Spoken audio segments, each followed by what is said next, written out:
The horn cracked across the valley like a bone breaking, and Wren ran. Mud sucked at her bare feet, cold enough to burn, and somewhere behind her the second horn answered the first. Confirmation, release, go. Branches tore at her arms. Her lungs already screamed, though she'd only run for the length of 3 breaths, 3 heartbeats, 3 terrible seconds of head start that the council had granted her like a mercy when it was nothing but theater. A condemned woman runs better when she believes she has a chance. She didn't believe it. Not really. But her body didn't care what her mind believed. It ran anyway. Animal and stupid and desperate. Vaulting a fallen log slick with moss, skidding down a bank toward the creek because water might blur a scent trail, might buy her 1 more minute of pretending this wasn't already over. The third horn would not come. The third horn meant release the king. She heard it anyway. Not the sound. The silence under the sound, the way the forest itself seemed to flinch. Every bird going quiet at once, like the world was holding its breath for what came next. Wren had grown up hearing stories about the Alpha King's wolf. Black as wet slate, the storytellers said, with eyes the gold of a struck match, and a body count longer than the river that cut through the capital. He had never lost a hunt. He had never let prey reach the tree line. The pack called him Morgath, death that runs. And they said it with reverence, the way you'd speak of weather, of something too large to be angry at. She didn't have time to be afraid of a legend. She had time to run. Her foot caught a root, and she went down hard, palms tearing on stone, and for 1 humiliating second she just lay there in the cold creek water, with her breath sawing in and out and her whole body screaming that this was it. This was where it ended, in mud. In silence, in the gap of seconds before something enormous and lethal closed the distance she could no longer make. She heard him before she saw him. Not footsteps. Wolves that size didn't make footsteps. They made weight, a displacement of air that reached her skin a half-second before sound did. Branches didn't crack under him so much as surrender. And under that, threading through the cold pine and wet stone smell of the forest, came something that didn't belong in a hunt at all. Smoke. Cedar smoke. And beneath it, faint as a held breath, her mother's hands. Her mother's hands had smelled like that once, decades ago, before the fire that took the cottage and everything in it. Wren turned over in the water, soaked and shaking, and looked up the bank at the thing that had come to kill her. He was bigger than the stories allowed for. His shoulders alone could have spanned the width of 2 men, and his eyes weren't gold like the match flame the storytellers promised. They were closer to the color of fresh-poured amber, the kind that still moved, still had heat trapped inside it. He stood at the top of the bank with his head low and his jaw loose, 10 feet from her, close enough that she could see the individual hairs lift along his spine. And then he stopped. Not slowed. Stopped. All 4 paws planted, body gone rigid as carved wood, like something had reached into him and seized the muscle before it could finish the motion it had started 100 times before without thought, without mercy, without ever once failing. Wren didn't move. Couldn't. Her heart was a fist beating against a locked door. The wolf's nostrils flared. Once. Twice. A low sound came out of him that wasn't a growl. It was lower than that. Older. Something closer to a question a body asks before the mind has words for it. His head tilted, just slightly, the way a man might tilt his head trying to place a song he half remembered from childhood. He took 1 step toward her. Then he stopped that too. And the king, who had never once let his quarry reach the tree line, stood at the edge of a cold creek with his killing jaws inches from a condemned woman's throat, and did not close them. She would learn later, much later, after fire and bond marks and a council screaming for her blood in a marble hall, exactly why. But in that first frozen moment, all she understood was the wrongness of it.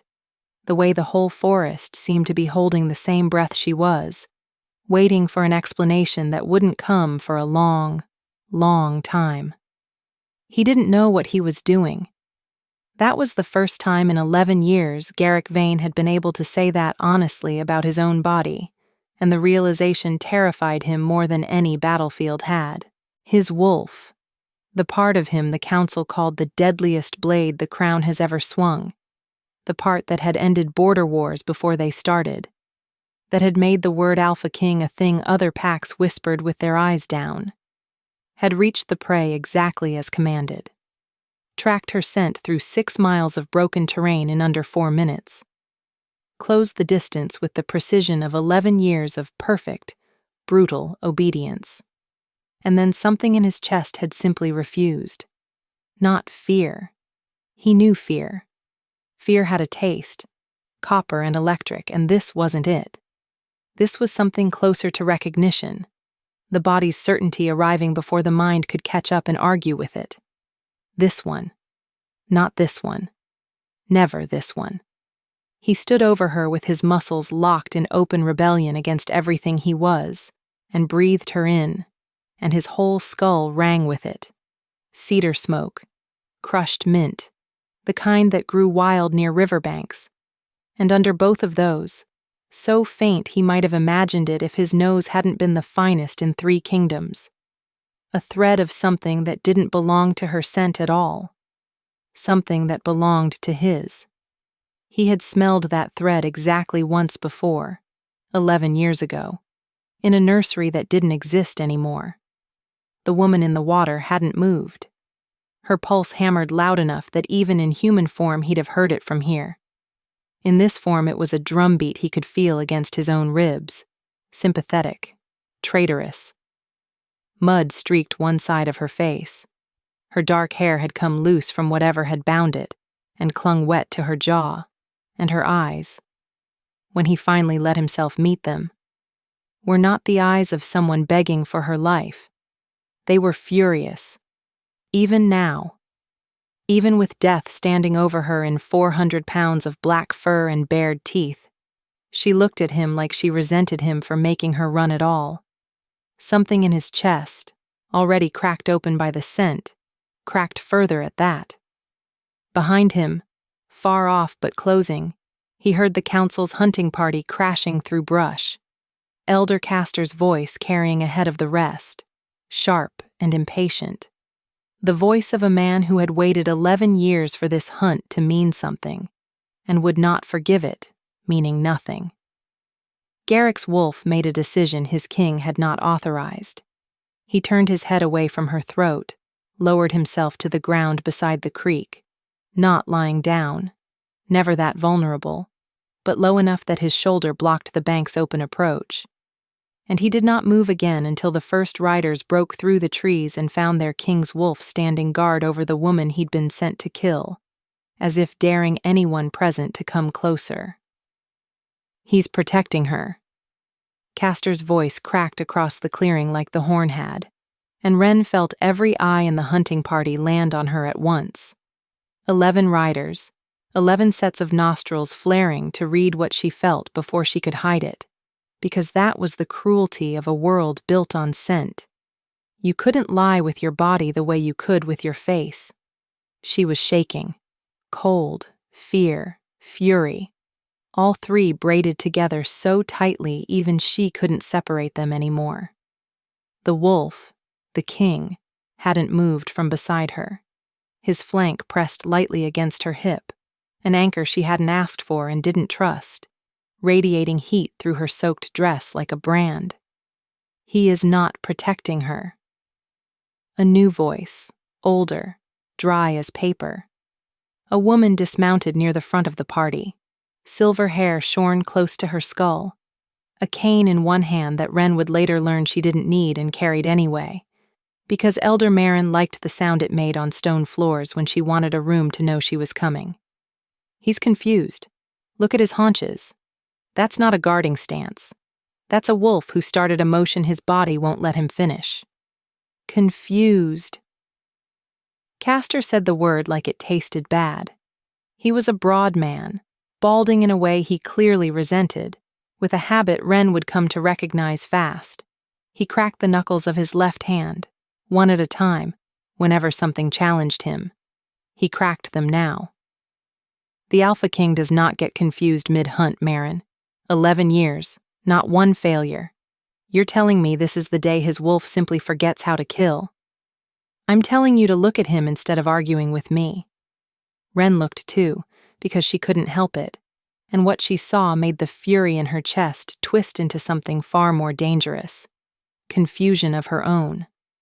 The wolf's eyes hadn't left her face, not Castor's, not Marin's.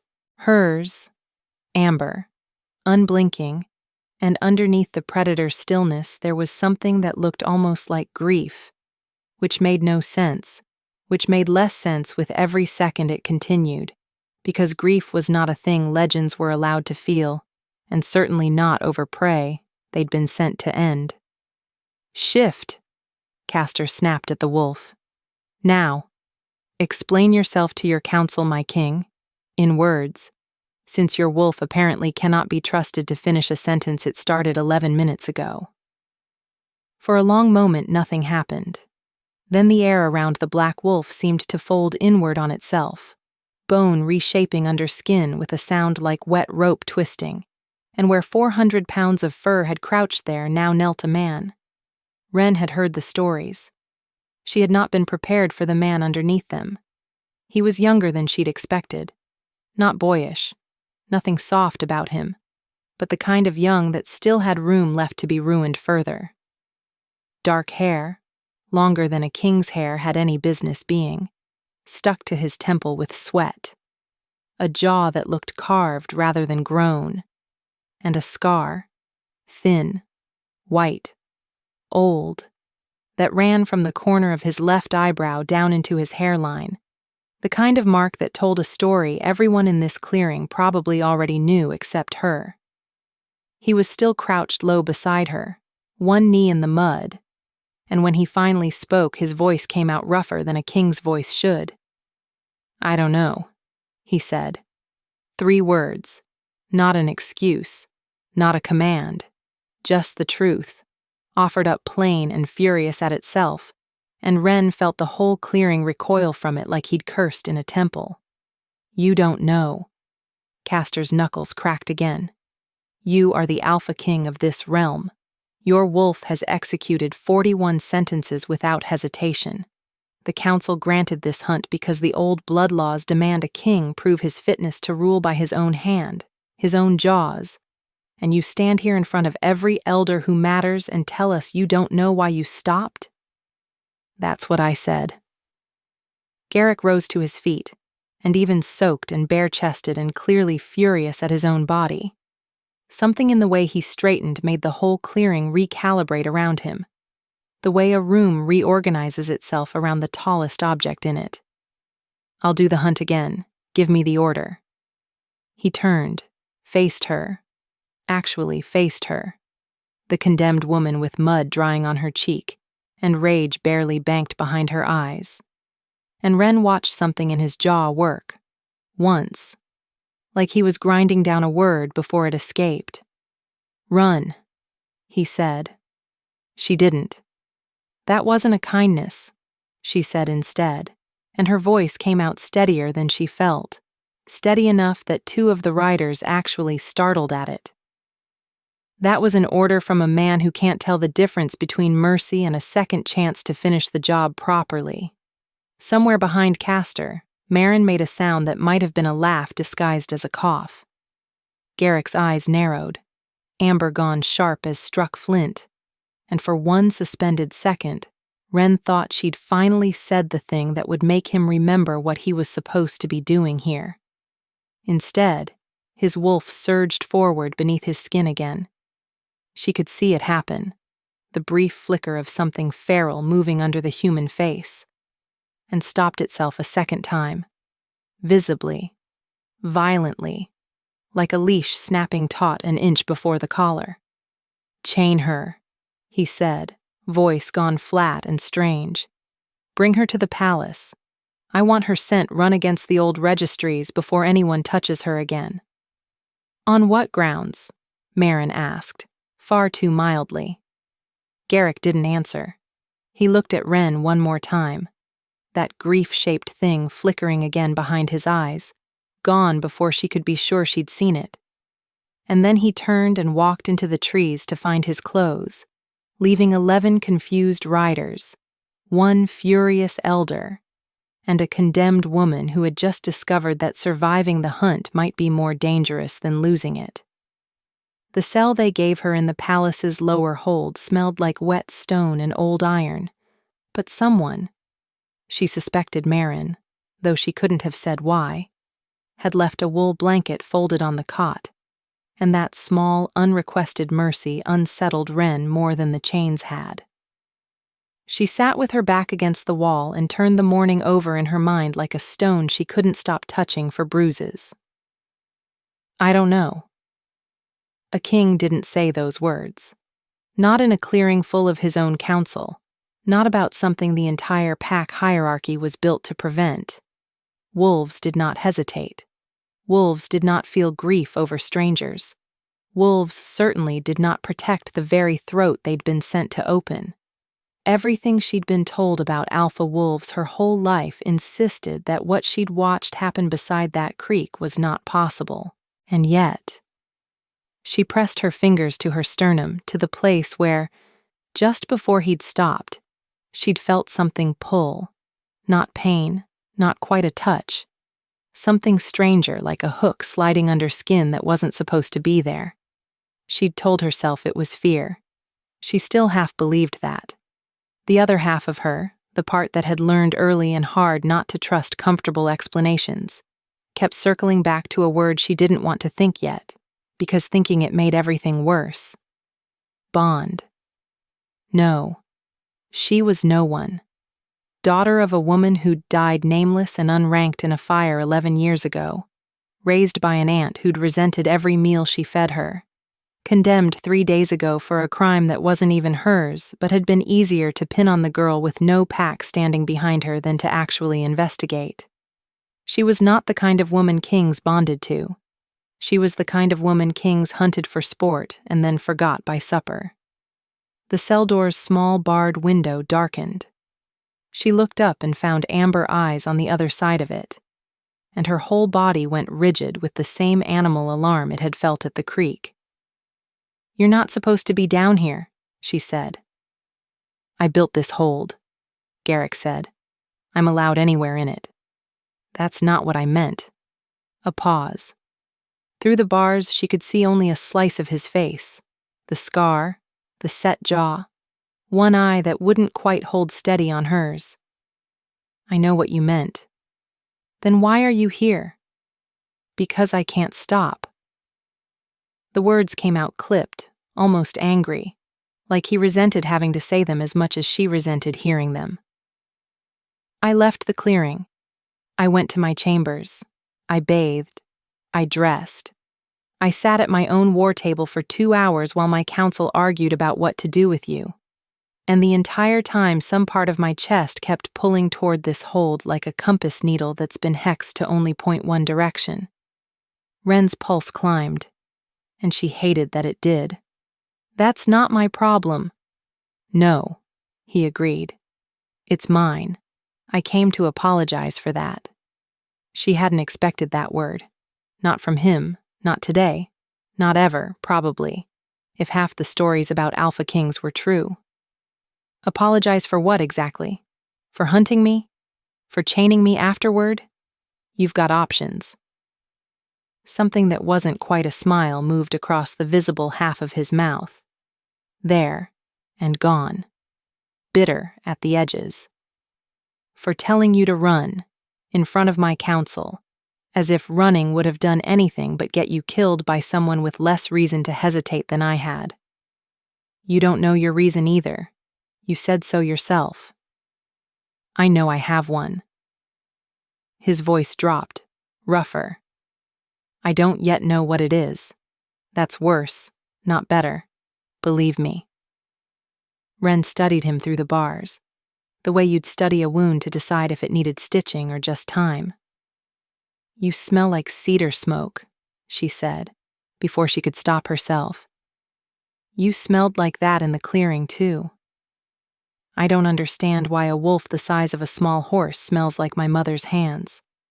For the first time since she'd met him, Garrick Vane looked genuinely unsettled, not by power, not by his counsel, but by 4 words she hadn't meant to be a weapon, and apparently were one anyway.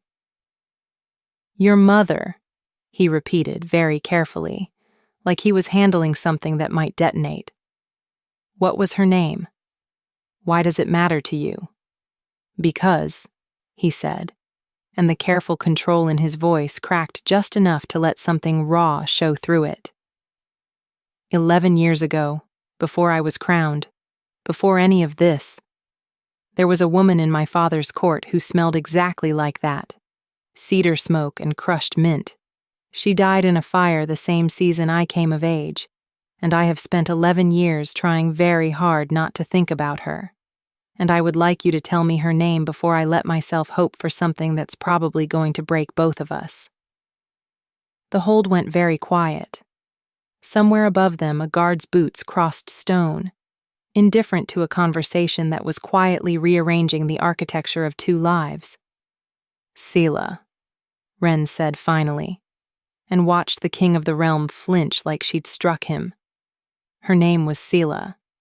He didn't sleep that night, and his wolf didn't let him forget it, pacing behind his ribs like something caged that had finally caught the scent of a door. Garrick stood at his chamber window long after the candles had burned low, looking out over the dark sprawl of the capital, and made himself walk back through 11 years he'd spent very deliberately not examining. His father's court had been a colder place than the histories admitted. Alpha kings married for alliance, not affection, and his mother had died young enough that he barely remembered her voice. But there had been a woman, a healer, unranked, dismissed by half the court as beneath notice, who used to slip him salves for training bruises and call him Little Wolf in a voice that didn't sound like flattery, who smelled like cedar smoke because she burned it in her workroom to keep the damp out, and crushed mint because she grew it on her windowsill out of pure stubbornness, in a palace that thought herb gardens were beneath a servant's dignity. Selah. He hadn't let himself say the name in 11 years. She'd had a daughter.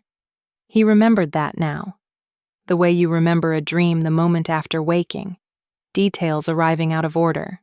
A small girl with dark hair who used to sit under the workroom table while her mother worked, who'd bitten him once, hard, on the wrist when he was 16 and stupid, and had teased her about something he couldn't even recall. And he remembered laughing about it for days afterward. Remembered the absurd, fierce little face she'd made, furious and unafraid of a boy twice her size who would one day be king. The fire had taken the workroom, and Selah and, everyone had assumed, the child too. No body had been found small enough to confirm it. He'd been 17, freshly grieving a woman the court insisted he had no right to grieve publicly, and he had simply let the assumption stand because correcting it required admitting he'd cared enough to look for a body at all. He had not thought about that little girl in a very long time. And now she was sitting in his lower hold in chains, condemned for a crime the more he learned of it, the less he believed she'd committed, and his wolf had recognized something in her blood 11 seconds before his mind caught up to the same conclusion. The thread under her scent wasn't a stranger's scent at all. It was bond residue, the kind that only formed between blood and blood, kin recognizing kin through scent memory laid down before either party had words for what they were smelling. Not a mate bond. Not yet, anyway. Though something in his chest twisted, unbidden, traitorous, at even forming that thought. This was older and stranger. His wolf had spent 11 years half remembering a child's scent threaded faintly into a dead woman's, filed away in some animal archive his conscious mind had no access to, and the moment he'd gotten close enough to the grown version of that child, his entire body had simply refused to let history repeat itself. His wolf hadn't spared a stranger. It had refused to kill the only living thread connecting him to a woman he'd never been allowed to mourn properly. He pressed his forehead to the cold glass and laughed once, short and disbelieving, because the council was downstairs right now arguing about bloodlines and threats to the throne, and none of them, not Castor, not even Marin, had any idea that the real story was smaller and far more dangerous than anything they were imagining.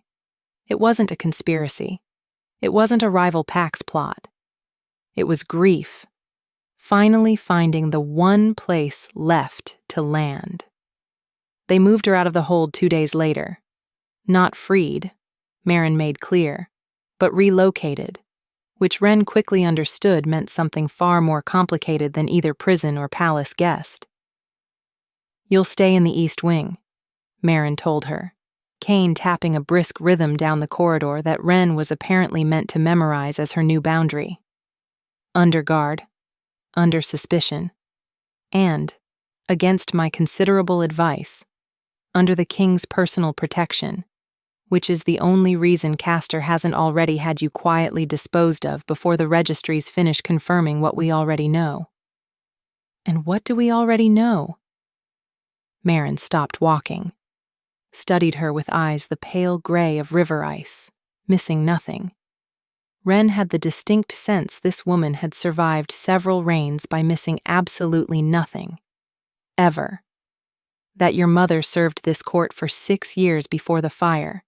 That your blood carries enough residual bond thread to explain why a trained killer's wolf forgot how to be one. And that you, girl, are now the single most dangerous variable in this palace, which is either very good for you or very bad, depending entirely on how well you can hold your tongue. I'm not known for holding my tongue. No, Marin said, almost approvingly. I'd gathered that. It's the only reason I haven't recommended quietly disposing of you myself. The East Wing rooms were larger than anything Wren had slept in her whole life. A real bed, a hearth already lit, a window that looked over a garden she didn't recognize but instantly wanted to. She stood in the doorway a long moment before she let herself step inside, distrust crawling up her spine at how easy it would be to mistake captivity for kindness, if the room was pretty enough. She would not make that mistake.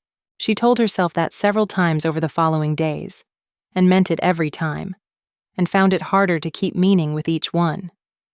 Because the king kept appearing. Not constantly. He had a realm to run, councils to placate, the daily theater of being Morgath to maintain in front of people who'd built their loyalty on his ruthlessness. But he found reasons.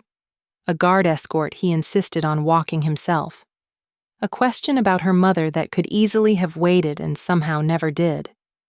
An evening she found him standing in the garden below her window, simply standing there, looking up, like he hadn't decided whether he was allowed to knock. "You could use the door," she called down on the 4th night, leaning on the sill, irritation thinner than she wanted it to sound. He looked startled to have been caught, which she found absurd in a man who could presumably hear her heartbeat from 2 floors up. "I wasn't going to disturb you. You're disturbing me from the garden instead. That's somehow worse." A short laugh escaped him before he visibly reined it in, like laughter was a muscle he distrusted using around her. "May I come up then? Properly. Through the door." She should have said no. She thought about saying no for the length of one full breath, and then thought about the way his wolf had refused to kill her, and the way the man underneath it kept arriving at her doorway with no clear agenda except apparently wanting to be near a woman who'd bitten him once when she was small enough to fit under a table. And she said, "Fine. But you're explaining the registries to me properly this time, not in riddles." He came up through the door like she'd asked, and that was the night the explaining finally started.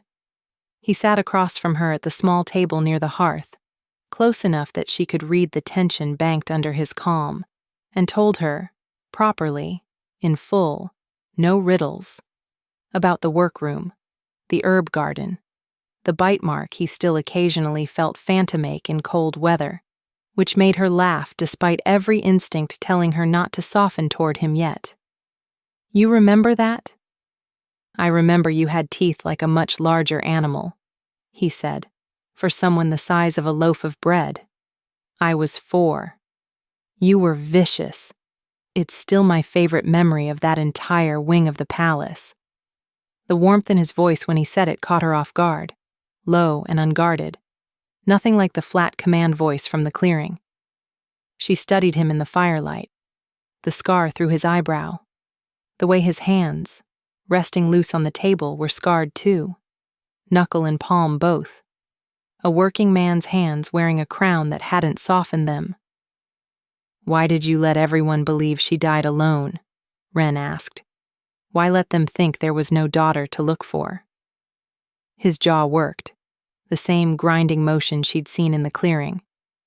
Because grieving her publicly would have meant admitting what she was to me, and I was 17 and a coward, and admitting it would have meant my father's court asking questions I had no good answers for. So I let the silence stand. I told myself it was protecting her memory. It was protecting mine. He looked at her directly then, amber eyes steady, no flinching this time. That's the least flattering thing I've told anyone in years. You should know it about me before you decide whether to trust anything else I say. Wren sat with that for a long moment, turning it over the way she'd turned over the morning of the hunt, looking for the lie in it and not finding one, which unsettled her more than finding one would have. That's not a confession that makes me trust you, she said finally. It's a confession that makes me understand you. Those aren't the same thing. No, he agreed, but it's a start. Outside, wind moved through the garden, carrying the green sharpness of crushed mint up through the window. Someone, she'd learn later, had quietly replanted her mother's herb beds at the king's order the same week she'd arrived, though he never once mentioned having done it himself. The almost moments began stacking after that night, small and dangerous, each one interrupted before it could become something neither of them could take back. There was the morning she found him in the training yard before dawn, shirtless, working through forms with a blade that moved like an extension of his own arm, and she'd stood in the colonnade longer than she meant to, watching the play of muscle and scar across his back, until he turned.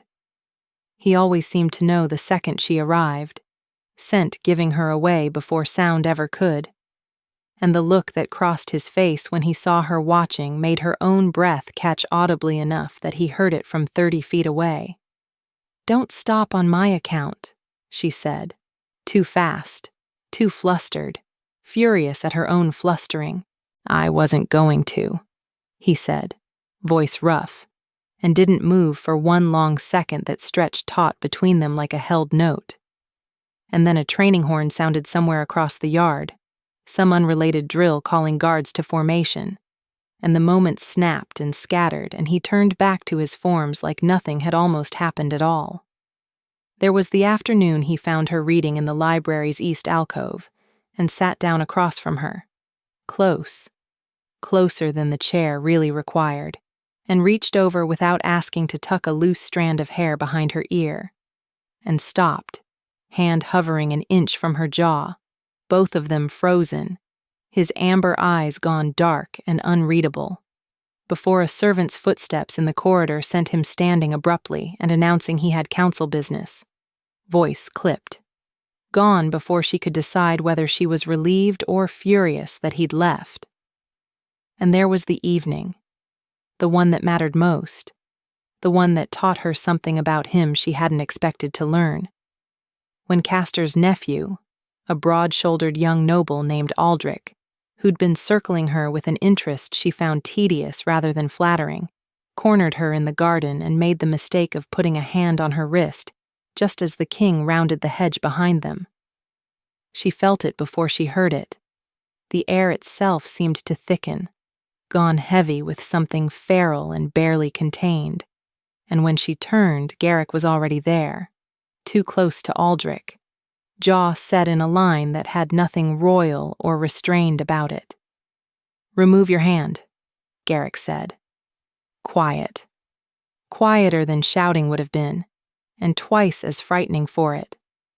"My king, I was only—" "I said remove it." Aldrich did, fast, stumbling back a step, and Wren watched the king's nostrils flare once, twice, reading something in the air between them that she couldn't name but could feel. A low, possessive growl threading under his next breath, barely human.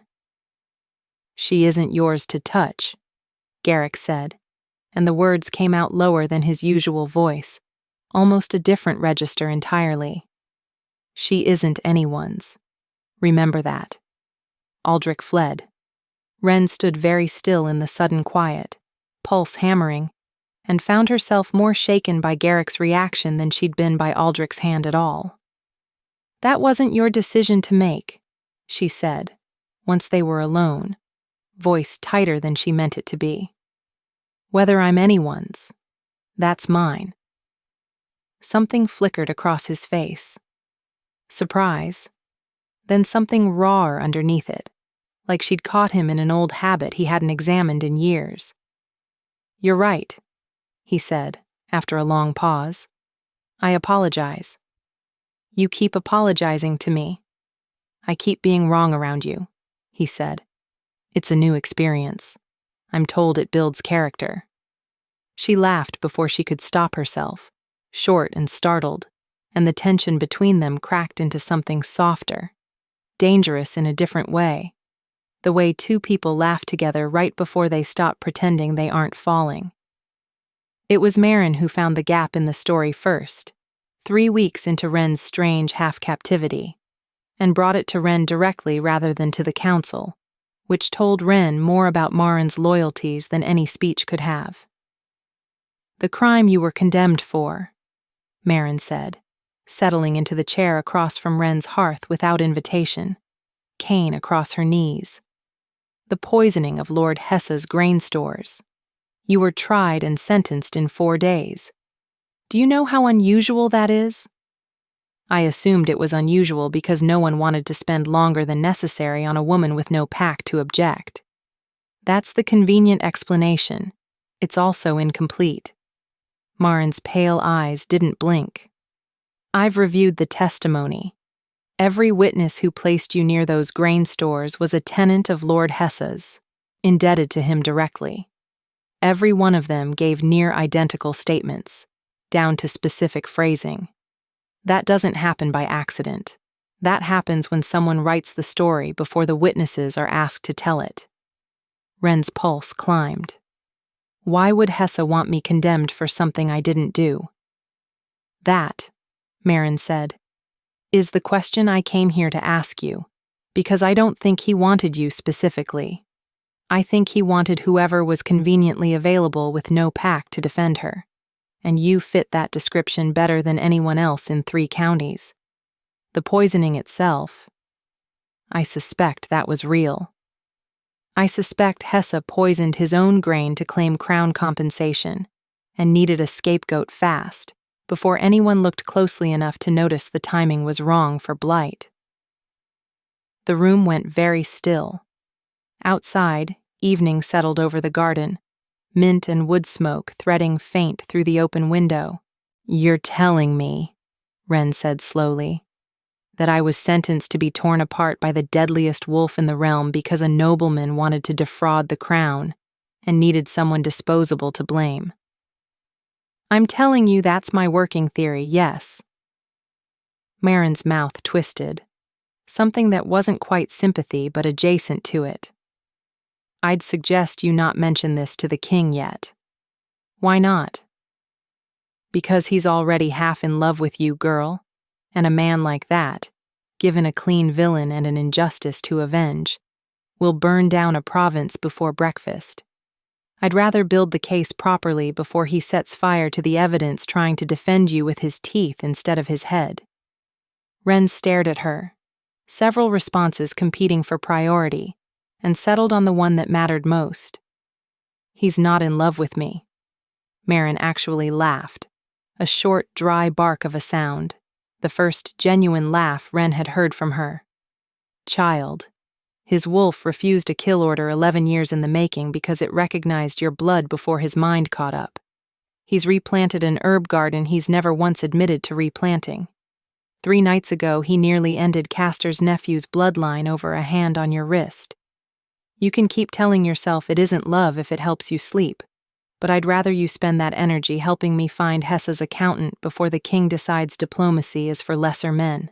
The accountant's name was Pear, and finding him took 11 days, 2 bribed stable hands, and one extremely uncomfortable conversation in which Wren discovered her own flaw laid bare in front of the one person whose opinion of her had started, against every instinct she owned, to matter.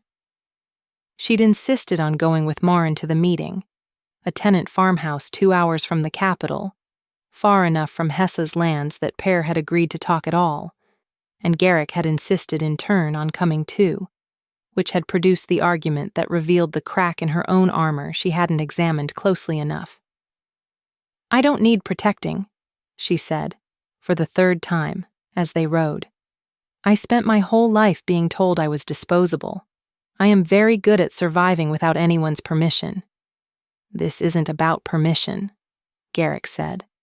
"This is about a man who's already framed you once and has every reason to do worse if he learns you're hunting the truth. And I'm telling you I can handle that without a king riding beside me like I'm something fragile." "I never said fragile." His voice sharpened, frustration finally breaking through the careful patience he'd kept around her for weeks. "I said dangerous to him, which you are, which is exactly why he'll come at you harder than he came the first time, and I am not willing to sit in a palace and find out about it after the fact." "That's not your decision." "No," he said. "It's my fear. There's a difference, and you keep refusing to let anyone close enough to feel it with you." The words landed harder than she expected, because they were true in a way she hadn't let herself see. She had survived alone for so long. Aunt's resentment, no pack, condemned by a court that hadn't bothered to look twice. That independence had calcified into something brittle, a refusal to be helped that she'd mistaken for strength so long she couldn't tell the difference anymore. She didn't trust kindness because kindness, in her experience, was usually a prelude to a bill she couldn't pay. "I don't know how to let someone be afraid for me," she said finally, quieter, the fight draining out of her voice. "I've never had that. I don't know what to do with it." Garrick's expression shifted, not triumph at having won the argument, but something gentler, almost pained. "You don't have to know what to do with it," he said. "You just have to stop running from it long enough to notice it's there."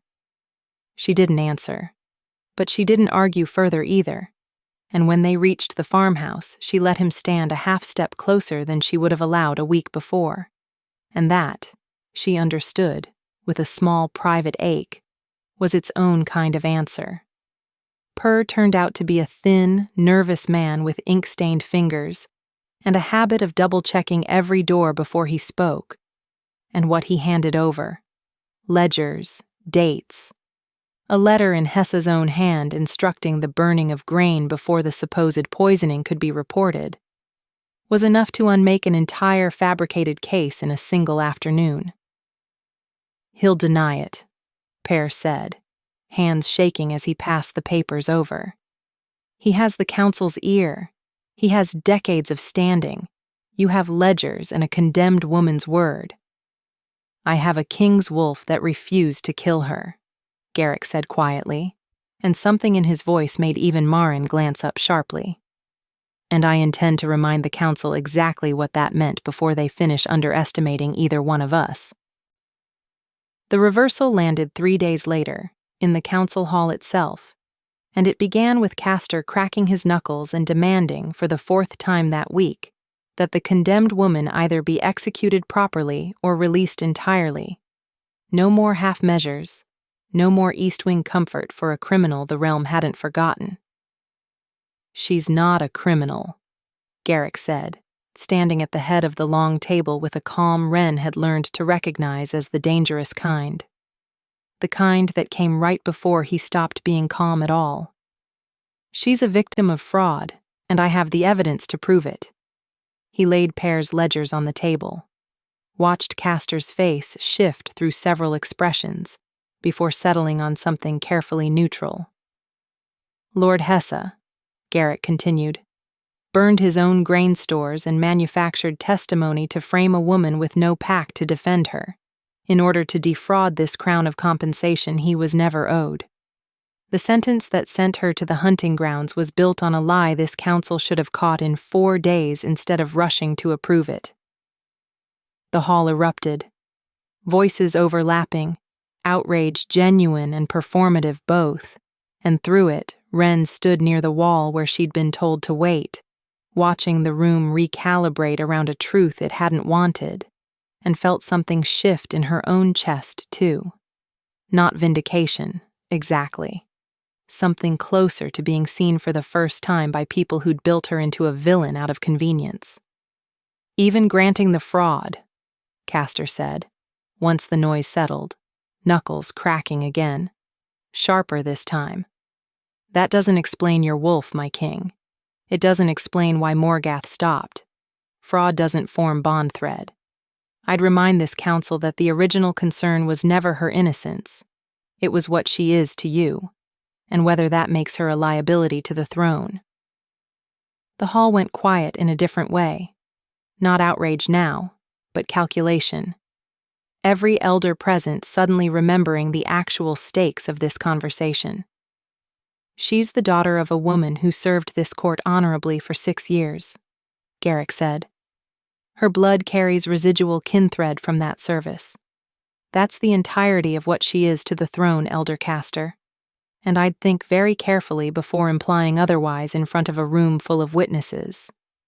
It was, Wren understood watching him, a lie.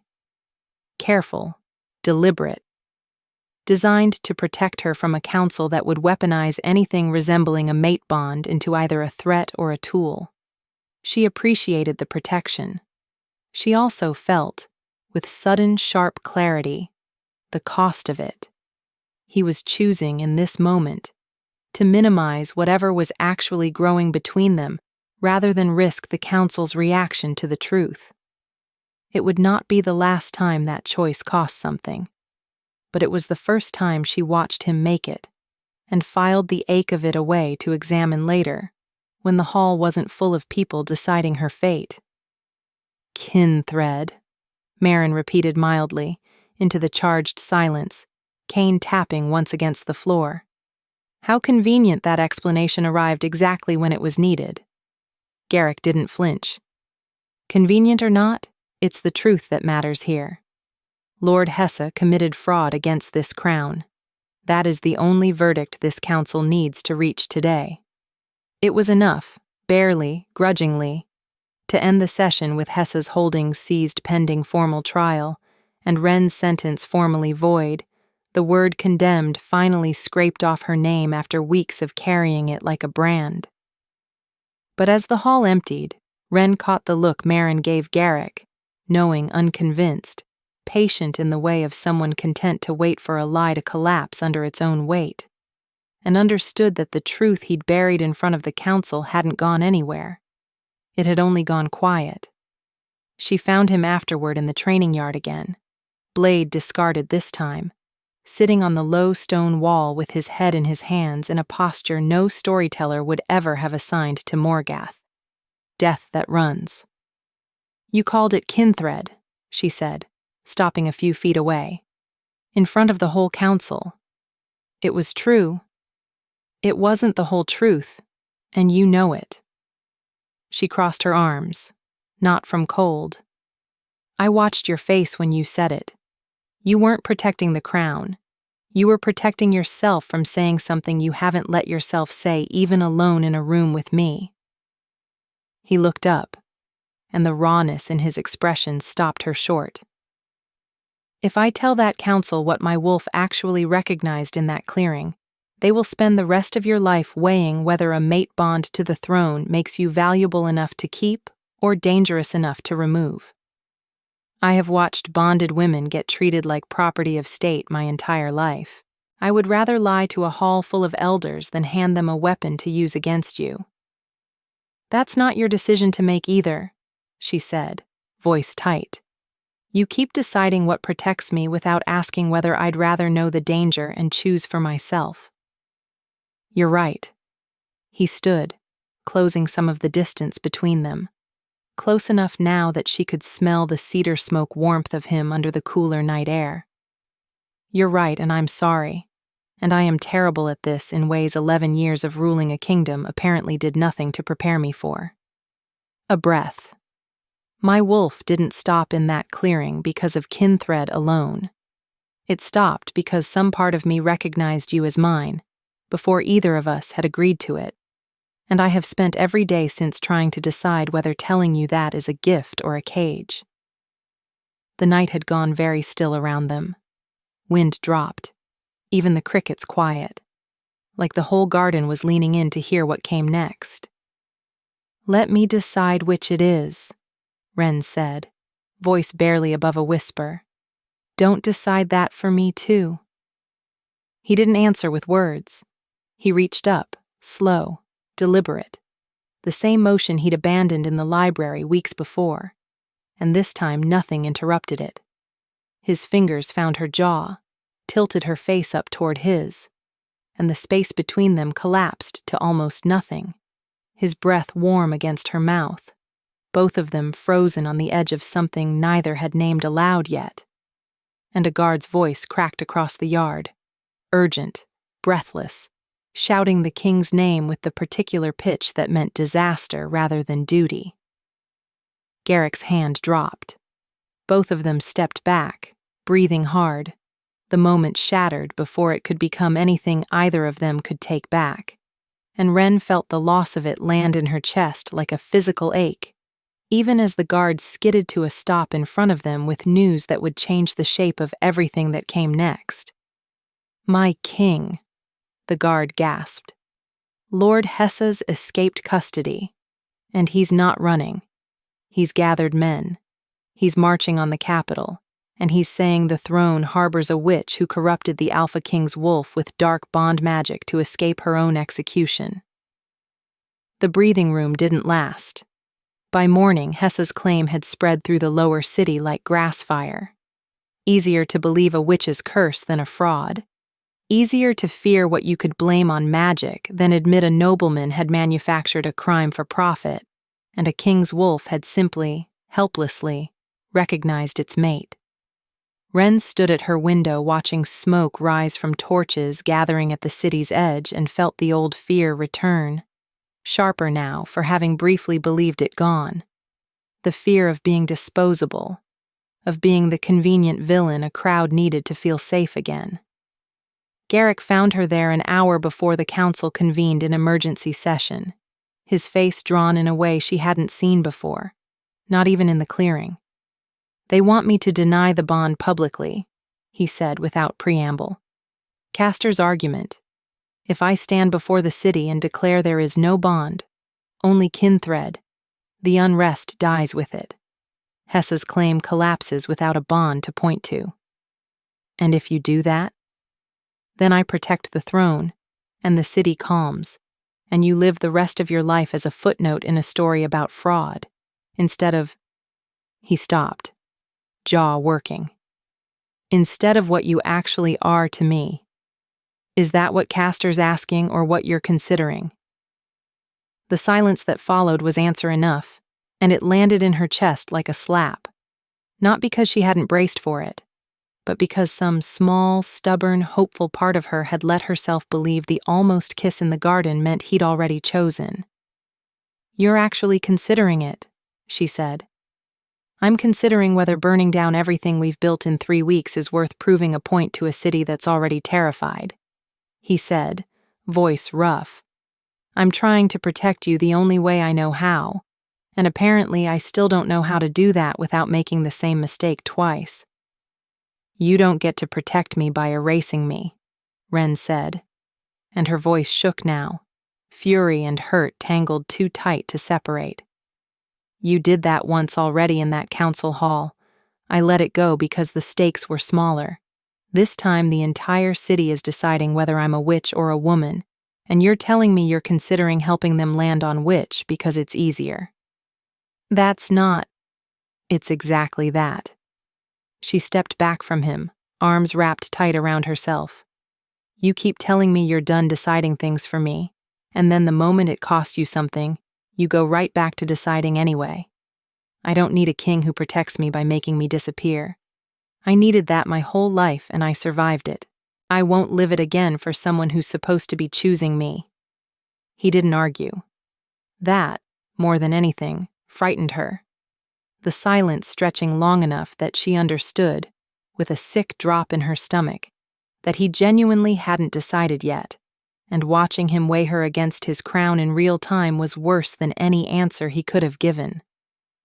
I need to think, he said finally, and left. And Ren stood alone in her window with the smoke rising over the city and felt, for the first time since the creek bank, entirely and devastatingly on her own.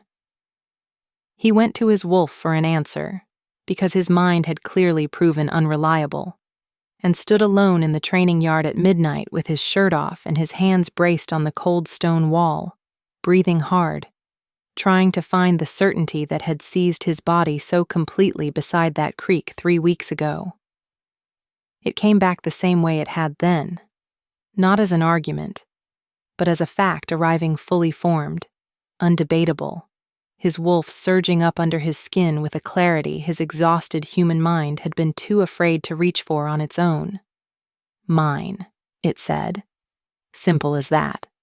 Not kin thread, not convenience, not a political problem to manage. The single, total certainty that had stopped a killing blow in mid-motion 11 years in the making, and every moment since spent arguing himself away from it had been a betrayal.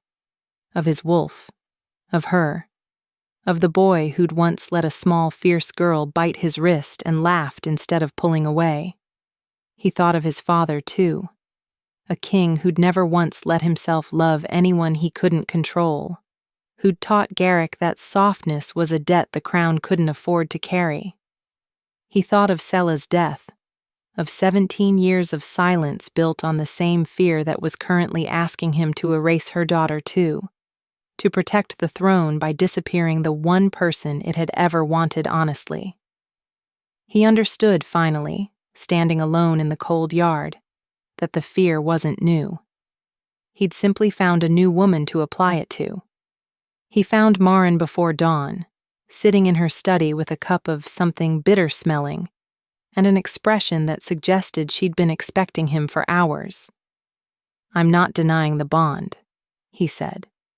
Good, Maren said, not looking up from her cup. Took you long enough. Castor will scream the palace down. Let him. Hessa's men are at the city gates. Then I'll deal with Hessa's men, Garrick said. And I'll deal with my council, and I will not do either of those things by lying about what she is to me one more time. He paused. I need you to help me find a way to do this in front of everyone. Not quietly, not as a concession, as a claim no one in that hall can pretend they didn't witness. For the first time since he'd known her, Maren actually smiled, small, dry, entirely pleased. Now, she said, that's a king I can work with. The hall was packed by midday. Council, nobility, half the city's merchant guild summoned under the pretense of an emergency address on Hessa's rebellion, though Ren suspected standing rigid near the side entrance where a guard had escorted her with deliberately vague instructions that the real purpose of the gathering had shifted sometime in the last few hours without anyone telling her. She hadn't seen Garrick since their fight. The not knowing sat in her chest like a stone, heavier with every hour, and she told herself she didn't care what he decided, told herself that lie at least a dozen times, and believed it for none of them. Castor stood near the front, knuckles already cracking before anyone had said a word worth objecting to, clearly braced for a denial he'd practically written himself. Marin stood beside the dais, cane planted, expression unreadable in a way Wren had learned meant she already knew exactly how this would go, and was simply enjoying the suspense of everyone else catching up.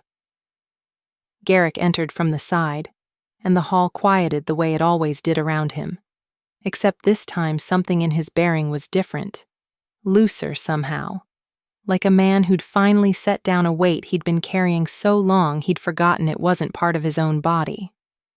3 weeks ago, he said, voice carrying easily across the hall without needing to be raised. My wolf refused a kill order in front of 11 witnesses, and I told this council I didn't know why. Wren's heart climbed into her throat. I lied, he continued, not maliciously, out of fear, which is its own kind of cowardice, and I am done practicing it. His eyes found hers across the hall, amber steady, certain in a way she'd never seen from him before. I knew within a day. I have spent every day since trying to protect that truth by hiding it, by calling it kin thread, by telling myself that managing it quietly was the same as honoring it. It isn't.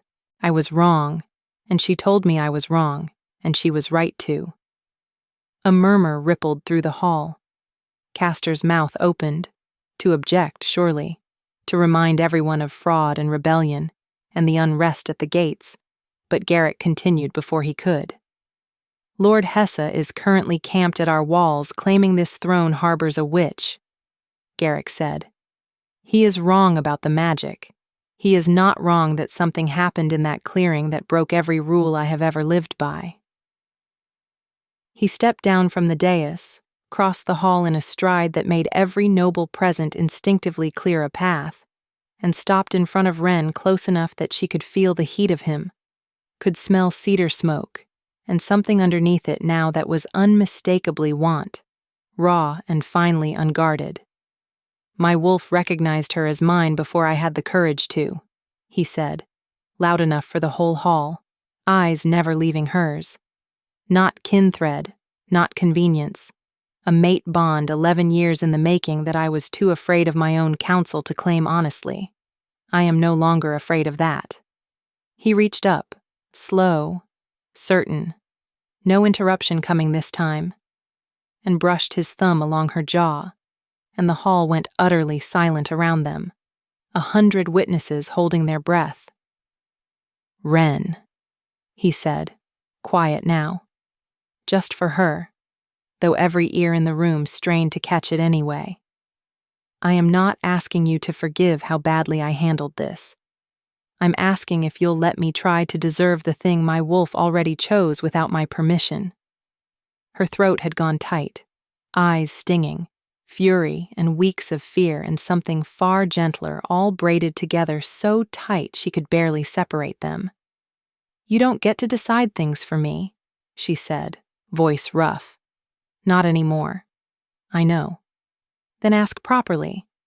A breath, the faintest ghost of a smile, vulnerable in a way no story about Morgath had ever allowed. Wren, he said, will you let this bond seal, in front of everyone who once decided you were disposable? Not because I'm commanding it, because I am choosing you openly, with every cost that comes with it, and I would like you to choose me back the same way, freely, or not at all. The hall held its breath around them.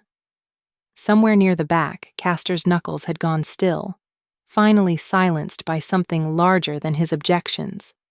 Marin's cane tapped once against the floor, soft, almost like applause. Wren looked at the man in front of her, scar through his eyebrow, hands scarred from a lifetime of being told softness was a debt he couldn't afford, eyes that hadn't looked away from hers since he'd crossed the hall, and felt the old fear loosen its grip just enough to let something else through. Yes, she said. The bond sealed between them with a warmth that started at her sternum and spread outward like sunlight through water. Not pain, Not magic in the way the storytellers had warned her to fear, but recognition. Deep and total. His wolf and hers settling into something that had been waiting 11 years to exist. Garrick's breath caught audibly. His hand at her jaw trembled, just slightly. The first tremble she'd ever seen from him. And in front of a hall full of people who had spent weeks deciding whether she was witch or victim, fraud or footnote, the Alpha King of the realm kissed her. Unhurried, certain. The kind of kiss that didn't need an audience to mean what it meant but had one anyway. Every witness present finally understanding exactly what his wolf had refused to explain 3 weeks earlier beside a cold, muddy creek. Hessa's rebellion collapsed within the week. Easier to dismantle a lie about witchcraft once the throne itself had nothing left to hide. And Marin's ledgers finished the rest of the work the council hadn't wanted to do from the start. Castor, to no one's great surprise, found new and creative reasons to be elsewhere whenever Wren entered a room, though Wren noted with some satisfaction that his knuckle-cracking habit seemed to have quietly retired itself in her presence. She still found herself bracing some mornings, old instinct insisting that softness was a setup for a bill she'd be asked to pay later. Garrick never rushed her past that. He'd simply find her in the garden where her mother's mint grew wild again, sit close enough to be felt but not so close he had to be acknowledged, and wait. Patient in a way Morgath, death that runs, was never supposed to be capable of. "You're staring," she told him one evening, months into something that had stopped feeling fragile and started feeling like a life. "I'm allowed," he said. "My wolf waited 11 years to be allowed to stare at you properly. I intend to make up the time." She laughed. Easy now, unguarded. The sound he claimed every time was his favorite thing in the whole realm. And let him pull her against his side as the sun went down over a garden that smelled, finely, like both of their histories at once. Cedar smoke, crushed mint, and underneath it, something neither storyteller nor council had ever found the words for, except the ones his wolf had known before either of them did. She was the one his teeth would never close on, the one his crown could not outrank, the one he would choose every single time, in every hall full of people who'd once looked straight through her, not because a bond compelled him to, but because, given the choice again and again, he simply always would.